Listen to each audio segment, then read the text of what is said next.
Hi guys, this is Fernando doing another video for the More Survivalists. In this case, replying to a request by one of my viewers there in the comment section. He said, Fernando, please do a video on the Victorinox Minichamp. So right away, as soon as possible, I'm taking care of that request and doing it as best as possible. I should have done this video a long time ago because it is one of my favorite, indeed, one of my favorite multi-tools. Or yeah, I suppose it is multi-tool because it has a variation of tools inside. It has been with me for a few years now, always in my keychain, always there, and the amount of wear that is visible is proof of that. It's always been there in my keychain, except when I have to take a plane. That's the only case in which it's not with me. So it is showing that. You can clearly see that the shield is almost worn off completely. There's quite a bit of dings there, here and there. Recently, one of the scales came off. A little drop of super glue fixed that, at least momentarily. If it keeps falling off, I'll just change it and get a new one. I do have a new Midnight multi-tool, a new Midnight Minichamp. I don't have it with me right now because it's one of those things that I just couldn't bring with me, left it behind. Hopefully someone will send it my way soon enough or bring it during a trip or something. But for now, this is my old Minichamp is the one I have with me. The Minichamp series started with ones that only had tweezers on the side, the typical tweezer and toothpick found in most Victorinox knives. Now the Midnight series started with this one. The Midnight Minichamp started with a red LED. Pressing the little shield over here, you have a little bit of red light provided by this red LED over here. The new one that I have, and I don't have it with me right now, is the same thing except that it has a white light, a white LED. The reason for that, the reason why they started with red light is because it uses up less battery and it's still very good for night vision, especially when you need to see something in night and your eyes are used to that darkness. With red light, your night vision is not being ruined as much as it would with white light. So in spite of not being as nice at first, when I first saw it, I said, okay, I would have preferred that to be white light.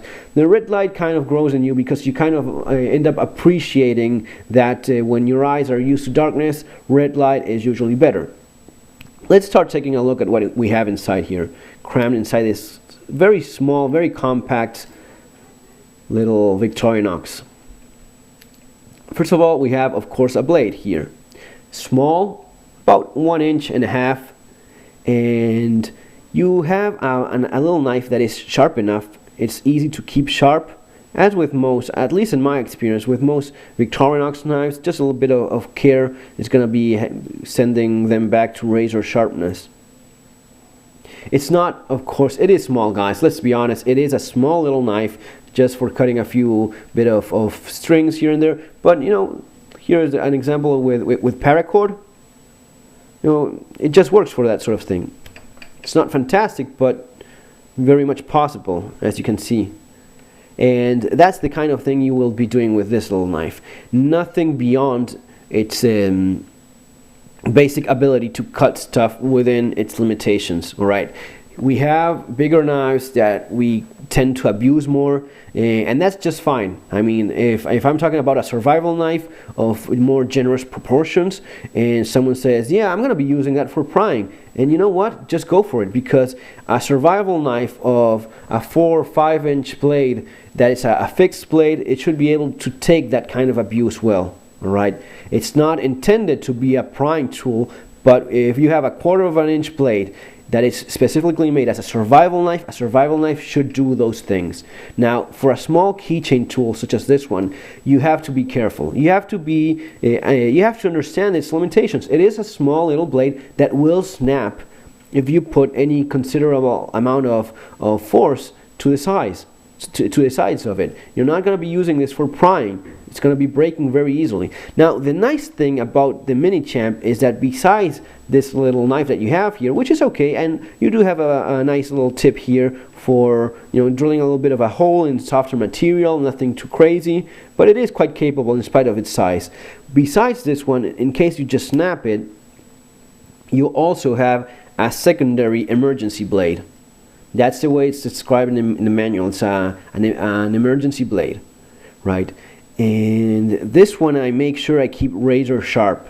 right? The other one is the one that I use most of the time. This one, I just keep it as sharp as possible because this is the one I'm going to be using if I have to cut off like little splinters or something like that, or anything that's more of a delicate task.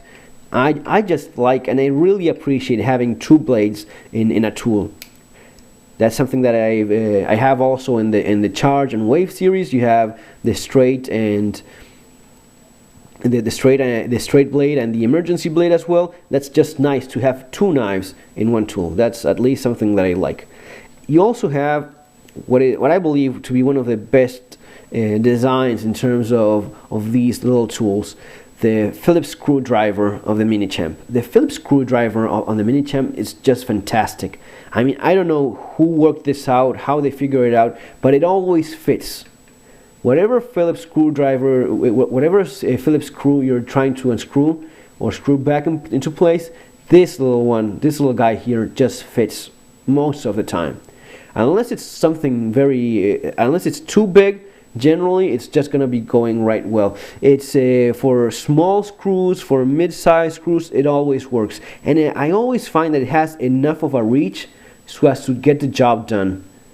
In cases and even where my Leatherman Charge is not long enough so as to get there, this one does. This one has the exact reach needed to go through some thicker plastic layer or plastic body of some sort. It always has enough length so as to reach there. You also have a cap lifter bottle opener here and a wire stripper.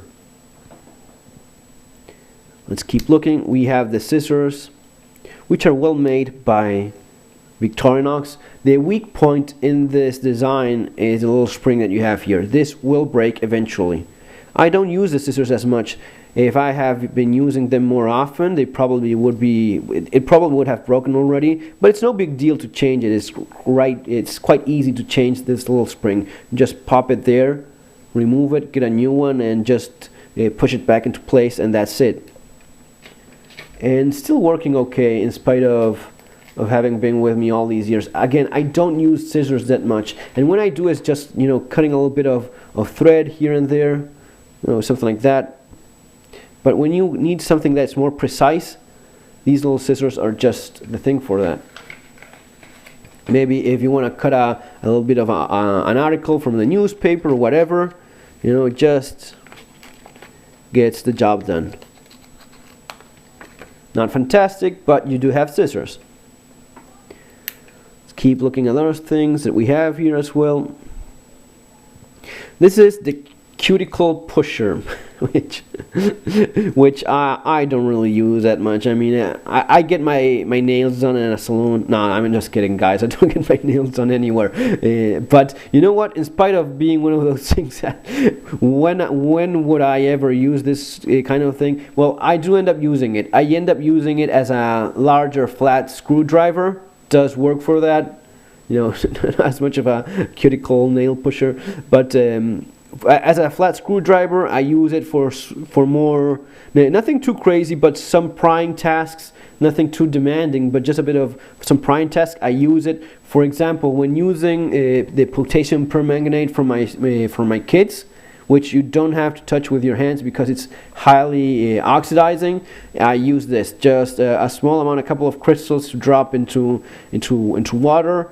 I'm going to be using this because it has like that kind of spoon shape to it. If you get to appreciate that. So it does work for that. So little spoon, prying, and flat screwdriver. That's basically the uses I found for it. You also have a little ruler over here and small screwdriver, small flat screwdriver. In terms of rulers, it's just 3.5 centimeters, like 2.5 inches. For prying a bit, maybe, as well. I just prefer the other one in case I break it, because I find that this art tool ends up being more useful, but it could be used for some limited amount of prying as well, nothing too crazy. What else do we have here? This is the orange peeler. I've never used this to peel oranges. Oh no, wait, I did use it to peel one fruit one time, it does work. I don't think it was, if it was some other fruit that had a thick skin, it did work. I used it only once, but it did work for that case.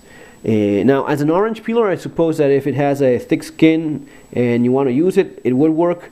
I just peel them with my hands, but this little tool I've used for other tasks as well. It is quite sharp, and it is okay for drilling holes into material where I don't want to be risking the tip of the little blade that, as I said before, is quite delicate. So this, for drilling little holes in wood, it does work. To some extent, it does work. I've used that much more often than for peeling fruit and such. I don't know. Maybe an owl would have been a better idea for this tool here. You know, just think of it this way, making it like that, sharp, and a little hole in there. That would have been a nice little owl there. Just a good idea. Maybe you can do that yourself. It's not that complicated. You already have the nail groove there, so just removing this part, sharpening it, and making a little hole there, you have an owl in your Minichamp. And again, one more time, this is a little file for your nails. If you're not using that for your nails, you can use it for other things where you need a file. And one of the things that I found out, that this for prying, for removing dirt from your nails, if that's the case, it would work.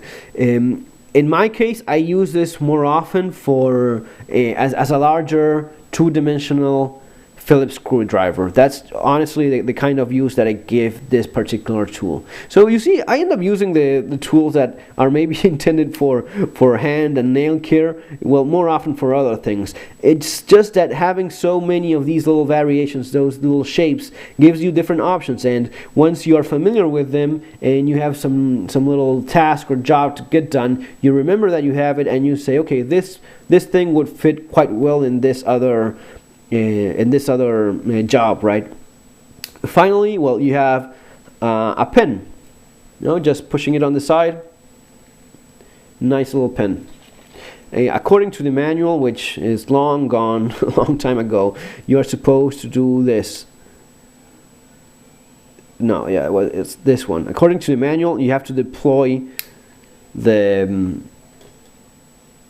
little ruler and smaller flat screwdriver. You have to use that, and that way you have support in your hand, and that's how you get to write properly.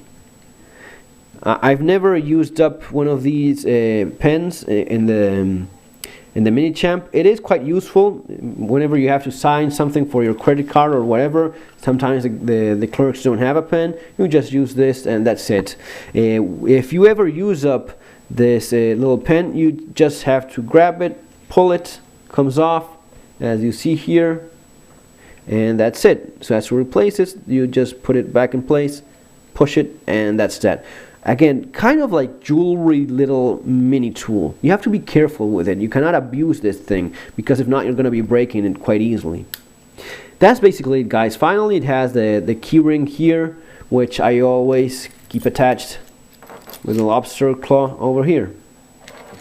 And that's basically it. Guys, just a review that I should have done long time ago. I love the Midnight Minichamp by Victorinox. I just love it. I always find it to be very useful. Anything that I have to do, it's always there. And in most cases, I don't even have to bring out my Leatherman Charge or some other bigger tool. The little Minichamp just takes care of that. Folks, remember to subscribe if you're liking these videos. Take care and see you on the next video. Have a good day.